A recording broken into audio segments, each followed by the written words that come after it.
청와대와 여당은 마치 이른바 조작기소특검법이 입법 시기에만 문제가 있다고 보는 모양입니다. 하지만 법조계에선 법안 내용 자체가 헌법 정신을 뒤엎는 발상이라는 우려가 큽니다. 특히 대법원이 유죄 취지로 파기환송했던 이 대통령 선거법 사건까지 특검이 다루는 건 말이 안 된다는 지적입니다. 조유진 기자가 알아봤습니다. 여당의 조작기소특검법 수사 범위에는 이재명 대통령의 공직선거법 위반 사건이 포함됐습니다. 해당 사건은 지난해 5월 대법원에서 유죄 취지로 파기환송돼 현재 서울고법에 계류 중입니다. 원심 판결을 파기하고 사건을 서울고등법원에 환송한다. 현행 형사소송법 제255조는 공소취소의 시점을 1심 판결 선고 전으로 제한하고 있습니다. 법안 내용대로면 대법원이 내린 판단까지 대통령이 임명한 특검이 공소취소할 수 있는 겁니다. 한 법원 장급 판사는 대법원 판단을 거친 사건을 공소취소한 전례는 없다며 사법 절차의 정당성을 흔드는 행위라고 우려했습니다. 입법부가 현재 재판을 하고 있는 사법부의 권한에 관여하겠다라는 의미가 충분히 내포되어 있는 위험한 법률이라고 볼 수 있습니다.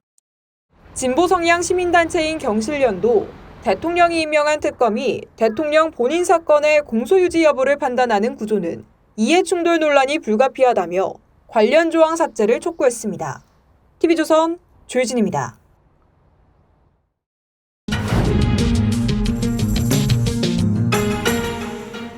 정치 연안에 한 발 더 들어가 궁금증을 풀어드리는 정치 더 시간입니다. 조선일보 배성규 정치 에디터 나오셨습니다.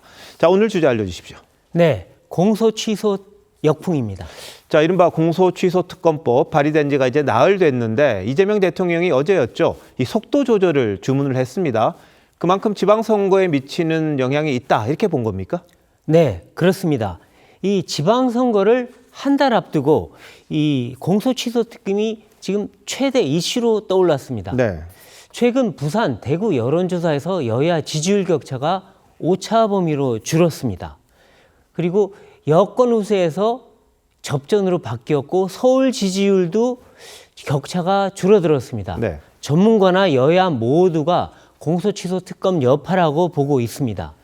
일부 여권 후보가 이 특검법을 선거 이후로 미뤄달라고 했는데 그것이 이 대통령이 속도 조절을 얘기한 이유로 풀이가 됩니다. 특검으로 인한 역풍 위기감이 그만큼 크다는 얘기인데요. 네. 혹 때려다 혹 붙였다 이런 평가가 나옵니다. 아, 그런데 이 대통령 입장이 특검 자체는 정당하다 이런 것 같습니다. 그러면 선거 전에 추진할 수도 있는 거 아닙니까? 네, 가능성이 크진 않습니다만 아주 없지도 않습니다. 네. 민주당 지도부는 앞으로 20일 동안 숙려 기간을 갖기로 했습니다. 역풍을 잠재우기 위한 바람빼기 전략 이렇게 해석이 되는데요. 예. 뭐 소나기는 피해가자는 거죠. 문제는 20일 후인 5월 말입니다. 이 친명 진영은 그때 처리 여부를 논의하겠다고 합니다.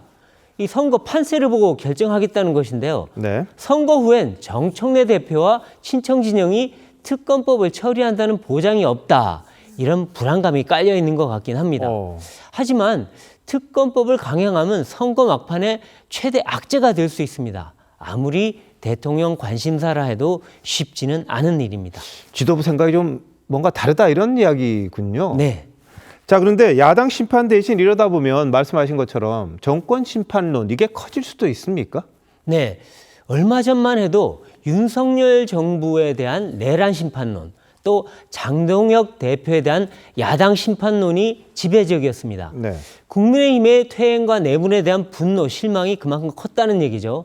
그런데 여권이 이 대통령 사건 공소 취소를 위해 무리하게 국정조사를 강행하고 또 특검까지 밀어붙이지 않습니까? 네. 그러니까 기류가 달라지고 있습니다. 영남과 보수층을 중심으로 이 대통령 무죄 만들기가 너무 노골적이다. 또 위헌 논란이 큰데 여권이 아나무인이다. 이런 비판이 커지면서 이 소위 정권 심판론이 대두하고 있는 분위기입니다. 예. 선거에선 오만하면 진다고 하죠. 네. 이 여권이 일방적으로 앞서가다 보니까 지지율에 취해서 무리수를 둔 거 아니냐. 또 보수층이 결집해서 투표장에 나올 명분을 줬다. 이런 평가까지 나오고 있습니다. 실제로 보수층에서 이번 선거 안 하겠다 이런 분들이 많았는데 많았죠. 이럴 때 뭔가 명분이 생기면 또 투표장에 나가기는 하더라고요. 맞습니다. 그러다 보니까 국민의힘이 이걸 참 잘 활용한다 이런 생각도 좀 듭니다. 야권 연대로까지 이어지는 것 같습니다. 네, 지금 어제 오늘 국민의힘과 개혁신당 후보들이 모여서 여권의 사법 구태타를 막겠다며 범국민 저하운동을 선언했습니다. 이 겉모습은 대여투쟁인데 속내는 선거연대 시동으로 보입니다. 네. 이 특검이 야권연대에 명분과 동력을 준 그런 모양새입니다. 서울에선 오세훈, 김정철 후보, 또 경기에선 양양자, 조홍천 후보 간 단일화 논의가 시작될 텐데요. 뭐 쉬운 일은 아니지만 네. 성사가 된다면 수도권 선거에 상당히 큰 변수가 될 수 있습니다. 예. 자, 그리고 이번 선거에 어떤 변수들이 좀 영향을 미치고 있습니까? 네, 사실 이번 민심에 영향을 미친 이 이슈가 크게 세 가지가 있는데요. 네. 첫째는 조금 전에 얘기한 공소취소 특검이고요. 둘째는 부동산 장기 보유 특별공제 폐지 논란입니다. 네. 세 번째는 정청래 대표의 오빠 발언, 그리고 하정우 후보의 손털기 논란 이거였는데요. 세 가지 모두가 다 여권의 자충수의 성격이 좀 있어 보입니다. 이 때문에 영남권 판세도 바뀌고 또 그 바람이 경부선을 타고 지금 서울까지 올라온다 이런 말이 나오는데요. 물론 여권에선 아무리 그래도 이 영남 몇 군데 빼곤 다 이길 수 있다. 이런 뭐 아직은 낙관론이 있습니다. 네. 하지만 야권에선 영남 5곳 다 싹쓸이 하겠다. 또 강원, 충청 일부까지 역전시킬 수 있다. 서울도 마찬가지고 이런 기대감을 보이고 있습니다. 네. 관건은 심판론이 여로 가냐, 야로 가냐 이것입니다. 네, 뭐 투표장에 가서 유권자들의 마음이 어떻게 될지는 좀 지켜봐야 될 일인데 선거 때는 늘 조심조심 하는 게 맞는 것 같기도 합니다. 맞습니다. 배 에디터 잘 들었습니다.